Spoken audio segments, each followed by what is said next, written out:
Assuming the worst, na hindi makonvict yan, I believe, mag-stick pa rin yan.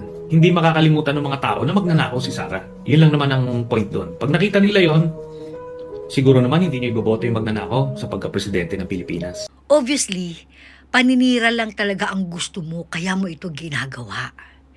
I mean, come on, galing na mismo sa bunganga mo, Trililing, na tatatak sa utak ng mga tao na si Sara ay magnanakaw. Tarantado. Alam mo ba kung ano nakatatak sa utak ng mga tao? Yung siraulo ka, baliw ka, patay gutom na sundalo kanin. Alam mo yun, yung ginagawa mo, lahat sa'yo bumabalik. Bumaback to you guys, sa'yo. Maawa ka naman sa sarili mo.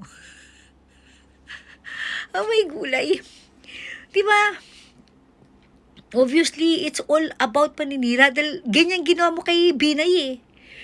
Nung tatakbo si Binay na presidente, dalaga nag-announce si Binay, excited masyado eh. Ayun. Asundalong kanin tinira agad. Siniraan talaga ng bonggang-bongga si Binay. Akala mo naman, epekto yung kay Sara. Ang followers o supporters ni Binay, no match kung ikukumpara mo sa mga Duterte. Kaya please, nagbabala na si PRRD, huwag niyong subukan. Masisira ang buhay niyo. Tingnan mo ikaw, sirang-sira ng buhay mo.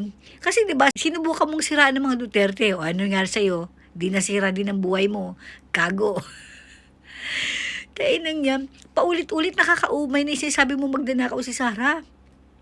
Kung meron man magsasabi niya, taong bayan yun. Ang unang-unang magsasabi niya, yung mga Davaoenyo.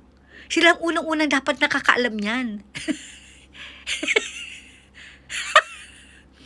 Tangay namang mahalaga lang sa'yo, matatak sa utak ng mga Pilipino na magnanakaw si Sara. Ang tumatak sa utak namin, yung pagiging bayaran mong aso. Tapos ngayon, siguro naman, pagka tumatak na sa isip nyo na magnanakaw si Sara, hindi nyo na siya iboboto sa pagka-presidente. Wala kang pakialam kung sino iboboto namin. Wala kang impluensya sa amin. Di ba ikaw na nga mismo nagsabi ko, di ko naman talaga bobo. Ang mga followers mo, yung mga malalabnawang utak. Lang yung mga kaya mong kumbinsihin. Kaya, wag kami. Wag kami.